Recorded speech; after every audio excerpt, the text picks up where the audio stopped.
욥기 5장을 보십시다.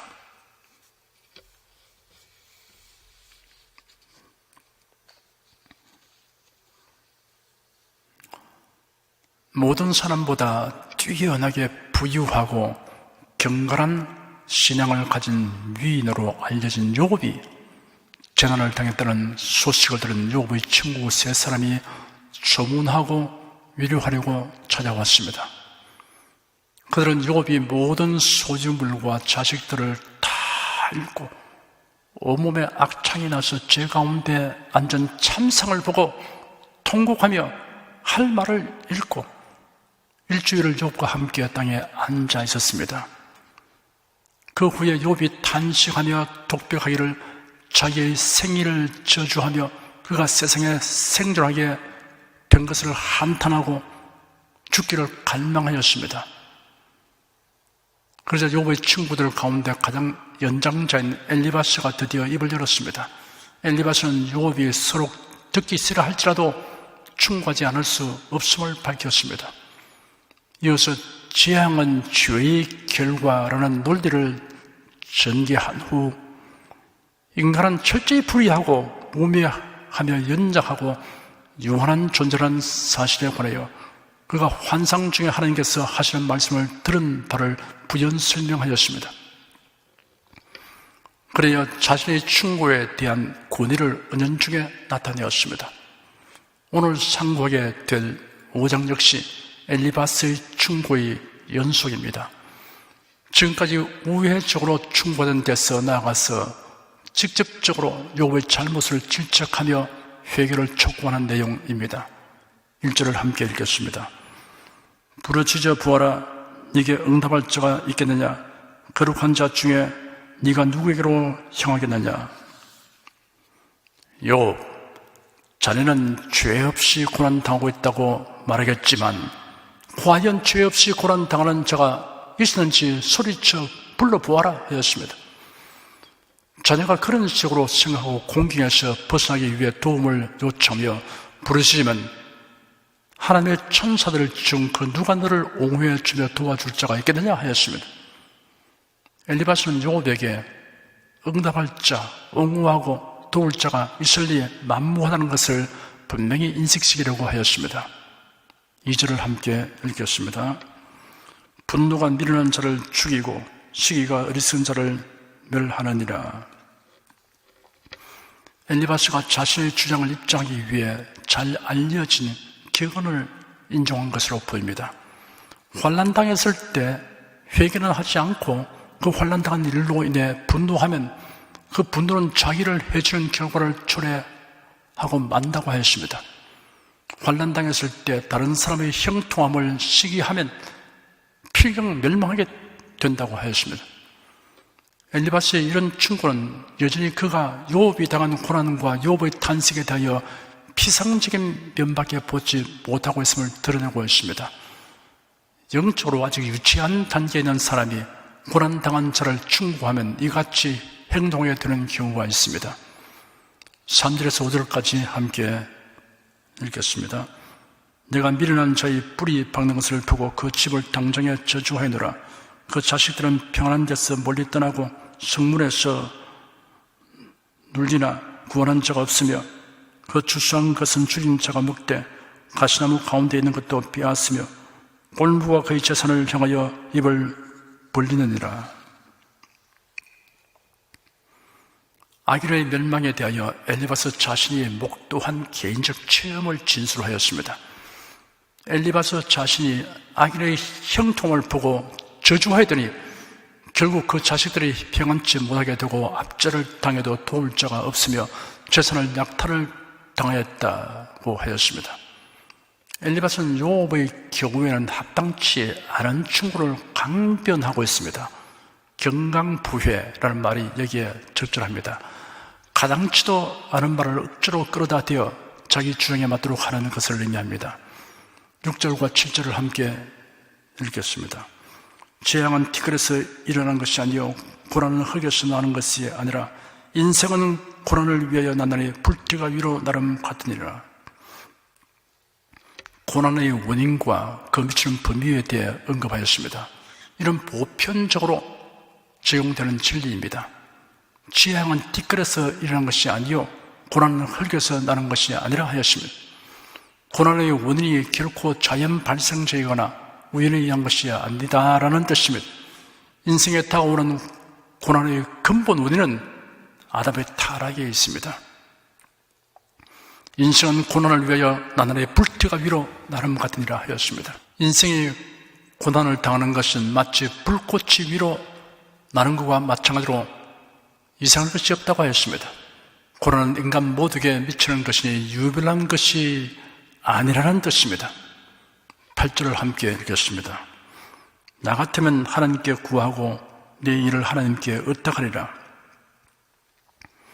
엘리바스는 자기가 여호와라면 무한한 권능과 완전한 공의로 통치하신 하나님께 구하고 의뢰할 것이라고 말했습니다.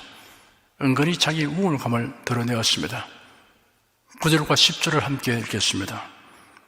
하나님은 크고 청량할 수 없는 일을 행하시며 기이한 일을 셀 수 없이 행하시니 비를 땅에 내리시고 물을 밭에 보내시며. 엘리바스는 하나님의 무한하신 권능에 관하여 언급했습니다. 첫째, 하나님이 행하신 일의 그 근원과 깊이는 다 청량할 수 없다고 말했습니다. 둘째, 하나님이 행하신 기이한 일은 다 헤아릴 수 없다고 말했습니다. 구체적인 실제 예로서 물의 순환 과정을 언급했습니다. 물의 순환에 대하여 잠시 살펴보겠습니다. 물의 존재와 순환이 결코 우연으로 될 수 없으며 예사로운 일이 아니라는 것을 살펴보는 것은 신앙에 유익합니다. 지구상의 물은 바닷물, 강물, 지하수, 우물물, 빗물, 온천수, 수증기, 눈, 얼음 등으로 존재합니다. 지구 표면적의 4분의 3을 바다, 비원, 호수, 못, 하천의 형태로 차지하고 있습니다.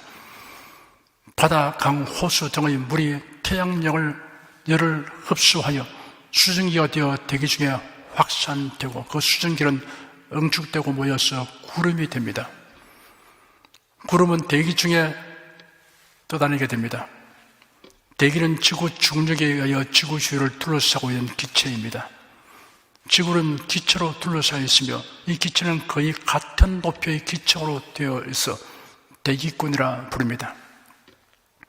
대기권은 기온 분포에 따라 대륙권, 성층권, 중간권, 열권의 4단계로 나눕니다. 대륙권은 지표면으로부터 고도 10km에서 17km 사이의 기층입니다. 구름은 이 대륙권 안에서 움직입니다. 대기는 제자리에 머물러 있지 않고 순환을 합니다. 대기 순환을 일으키는 기본 인자는 태양 에너지입니다. 적도 지방의 더운 공기가 상승하고 극지방의 찬 공기가 하강하는 대류에 의한 순환이 일어납니다. 각 지역에서도 지표면 또는 해수면의 더운 공기가 상승하고 대기 중의 찬 공기가 하강하는 대류 순환이 있게 됩니다. 이에 따라 구름이 이동합니다. 모든 구름이 다 비가 되어 내리는 것이 아닙니다. 빗방울이 형성되려면 핵이 되는 입자가 있어야 합니다. 빗방울을 만드는 입자는 바닷소금의 입자 또는 미세한 먼지 입자입니다. 한 개의 빗방울은 10만 개 정도의 구름방울로 이루어집니다. 많은 양의 구름방울이 수분 내지 수십 분 이내에 병합되어 큰 빗방울이 됩니다. 대기순환에 의해 구름이 이동하면서 지구 표면 곳곳에 비를 뿌려 주어 식물이 뿌리를 내리고 토양을 만드는 힘이 됩니다. 풀, 채소, 곡식, 과일을 생산하게 하여 사람과 동물이 먹을거리를 얻게 합니다. 태초의 물은 지금까지 동일한 방법으로 순환되면서 이 지구의 생명체들이 살아갈 수 있게 하여 줍니다. 물은 모든 생물에 있어서 생체의 주요한 성분입니다. 사람의 몸은 약 70%, 물고기는 약 80%, 그 밖의 물속 미생물은 약 95%가 물입니다. 수증기와 구름이 지구 대기권 밖으로 날아가 버리지 않고 비가 되어 지구로 다시 돌아오도록 지구의 중력이 작용하고 있습니다. 빗방울이 지름 2mm 이상이 되어야 정에 도달을 합니다. 2mm 이하이면 150m 정도 낙하는 동안 증발해 버립니다. 지구의 태초의 물이 계속 존재하며 물의 기이하고 놀라운 수단을 통하여 모든 생명체가 살아가도록 된 이 사실은 하나님을 생각하지 않고는 설명할 수 없습니다. 우리가 물을 마시고 물로 음식을 만들고 목욕하고 물건을 씻을 때 하나님의 능력과 사랑을 느끼며 감사한 마음을 가지는 것이 합당합니다. 할 수 있으면 물을 사용하는 동안에라도 하나님 감사합니다라는 생각뿐이라 말을 한다면 범사에 감사하라는 말씀을 실천하는 데 보탬이 될 것입니다. 11절에서 16절까지 함께 읽겠습니다. 낮은 자를 높이 드시고 슬퍼하는 자를 흥기시켜 안전한 곳에 있게 하시느니라. 하나님은 괴로운 자의 계교를 파하사 그 손으로 하는 일을 이루지 못하게 하시며 간교한 자로 자기 계율에 빠지게 하시며 사택한 자의 계교를 피하게 하시므로 그들은 낮에도 캄캄함을 만나고 대낮에도 두둠기를 밤같이 하느니라. 하나님은 곤비한 자를 그들의 입에 칼에서 강한 자의 손에서 면하게 하시나니 그러므로 가난한 자가 소망이 있고 불의가 스스로 입을 막느니라. 엘리바스는 먼저 하나님이 괴율한 자, 간교한 자, 사탕한 자에게 행하시는 공의를 세 가지로 열거했습니다. 첫째, 계교를 파하여 이루지 못하게 하신다고 말했습니다. 둘째, 자기 계율에 빠지게 한다고 말했습니다. 셋째, 혼미케 하신다고 말했습니다. 이어서 그는 하나님이 곤비한 자, 가난한 자를 악하고 강한 자의 해치는 말과 손에서 보호하신다고 말했습니다. 하나님께서 사람을 통하여 일하시는 경우와 하나님이 직접 혹은 천사를 통하여 일하시는 경우들이 있습니다.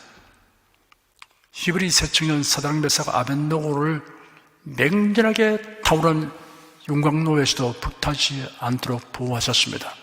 왕의 추상 같은 명령을 쫓아 이 사람들은 결박되어 극렬히 타는 용광로 가운데 던져졌습니다. 그때 느부갓네살 왕이 깜짝 놀라 급히 일어나서 그의 고문관들에게 말하기를 우리가 결박하여 불 가운데 던지냐는 세 사람이 아니었느냐 하니 그들이 왕이여 그렇습니다 라고 대답하였습니다. 왕이 말하기를 내가 보니 결박되지 아니한 네 사람이 불 가운데로 다니는데 상하지도 아니하였고 그 넷째의 모습은 신들의 아들과 같구나 하였습니다. 아마도 성자 하나님이 사람의 모습으로 용광로 안에 들어오셨던 것 같습니다. 굶주린 사자들이 있는 사자굴에 던져진 다니엘을 보호하셨습니다. 다리오 왕이 총리 다니엘을 사자굴에 던져넣게 한 후 비로소 다른 신하들의 관계로 된 것임을 깨달았으나 때는 늦었습니다. 훌륭한 신하를 잃게 된 후회와 상실감으로 인해 뜬 눈으로 밤을 샌 왕은 이튿날 새벽에 일어나 급히 사자굴로 갔습니다. 다니엘이 든 굴에 가까이 이르러 근심 어린 소리로 다니엘을 부르며 살아계신 하나님의 종 다니엘아, 너희 항상 섬기는 내 하나님이 사자에게서 너를 구원하시기에 능하시느냐라고 말했습니다. 그러자 놀랍게도 다니엘이 왕이시여 만수무강을 빕니다. 나의 하나님이 이미 그 천사를 보내어 사자들의 입을 막으셨으므로 사자들이 나를 해치지 못하였습니다 라고 대답했습니다. 왕이 매우 기뻐하며 다니엘을 굴에서 끌어올리라고 명령하였습니다. 헤롯 왕은 사도 베드로를 죽이려고 감옥에 가두었습니다. 탈출하지 못하도록 군사 내식인 네페에게 맡겨 철통같이 지키게 하였습니다. 베드로를 처형하려고 하는 전날 밤에 베드로가 두 군사 틈에서 두 쇠슬에 매어 누워 자는데 호련히 죽은 사자가 곁에 와서 베드로의 옆구리를 쳐 깨웠습니다. 그럼 급히 일어나라 하니 쇠사슬이 그 손에서 벗어졌습니다. 천사가 베드로에게 띠를 띠고 신을 들매라 하여 베드로가 그대로 하니 겉옷을 입고 따라오라 하였습니다. 베드로는 천사를 따라가면서 현실이 아니고 환상을 보는 것으로 생각하였습니다. 첫째와 둘째 초소를 지나 성읍으로 통하는 철문 앞에 이르니 문이 저절로 열렸습니다. 문 밖에 나와 한 거리를 지나자 천사가 거기에서 떠나갔습니다. 17절에서 26절까지 함께 읽겠습니다. 볼지어다 하나님께 징계받는 자에게는 복이 나니 그런즉 너는 전능자의 경책을 없으니지 말지니라. 하나님은 아프게 하시다가 삼해시며 상하게 하시다가 그 손으로 고치시나니 6가지 환난에서 너를 구원하시며 7가지 환난이라도 그 재앙이 네게 미치지 않게 하시며 기근 때 죽음에서 전쟁 때 칼 권세에서 너를 구속하실 터인즉 네가 희의 채찍을 피하여 숨을 수가 있고 멸망이 올 때도 두려워할 것이라. 네가 멸망과 기근을 비우시며 들 짐승을 두려워 아니할 것은 밭에 돌이 너와 언약을 맺겠고 들 짐승이 너와 화친할 것임이라. 네가 네 장막의 평안함을 알고 내 우리를 살펴도 이룬 것이 없을 것이며 네 자손이 많아지며 네 후예가 땅에 풀 같을 줄을 네가 알 것이라. 네가 장수하다가 무덤에 이르니 곡식단이 그 기한에 운반되어 올리움 같으리라. 엘리바스는 야곱에게 하나님께 징계받는 자에게 복이 있다고 하면서 전능자의 경책을 없으니지 말라고 충고했습니다. 장황하게 그 이유를 열거했습니다. 요점은 2가지입니다. 첫째는 하나님이 최종적으로 야곱을 환난에서 건지실 것이라고 하였습니다. 둘째는 하나님이 야곱에게 모든 것을 회복시켜 주실 것이라고 하였습니다. 27절을 함께 읽겠습니다. 볼지어다 우리의 영구한 바가 이 같으니 너는 듣고 네게 유익된 줄 알지니라. 엘리바스는 지금까지 말한 자신의 충고가 우리의 영구한 바라고 말하여 무게를 더하고 강조하여 하였습니다. 그래야 욥이 자신의 충고를 수용하면 유익할 것이라고 하였습니다. 엘리바스의 충고는 인면으로 보편적 진리를 내포하고 있으나 욥에게 적용하려고 하는 데는 적절하지 않습니다. 사람들이 고난을 겪는 경우가 수도 없이 많기 때문에 그 이유를 누구도 단순화하거나 공식화할 수 없습니다. 그러므로 때로는 만나서 위로의 말을 하는 것이 도움이 될 수 있고 혹은 위로의 말을 하는 것이 도리어 슬픔과 고통을 가중시킬 수도 있습니다. 고난당한 사람에게 성령님의 위로가 임하기를 말없이 기도만 하는 것이 더 도움이 될 수 있습니다. 그러므로 위로하는 일도 성령님의 가르침을 구해야 합니다. 기도하겠습니다. 사람이 감당할 시험 받기는 너에게 당한 것이 없나니 오직 하나님의 미쁘사 너희가 감당치 못할 시험 당함을 허락하지 아니하시고 시험 당할 전에 또한 피할 길을 내사 너희로 능히 감당하게 하시는 하나님의 말씀을 신뢰합니다. 피할 길을 주시든지 감당할 능력을 주시든지 하나님은 하나님의 택하신 자녀들을 위하여 하나님의 지혜와 권능으로 섭리하여 주시니 감사합니다. 고난을 당한 성도의 마음눈을 밝혀주셔서 더 넓게 더 멀리 볼 수 있게 하여 주시옵소서. 사람은 누군지 일생 크고 작은 고난을 겪게 되므로 고난당하는 자를 위하여 어떻게 처신하는 것이 위로와 도움이 될 것인가를 성령께서 가르쳐 주시고 인도하여 주시옵소서. 주 예수 그리스도 이름으로 기도드립니다. 아멘.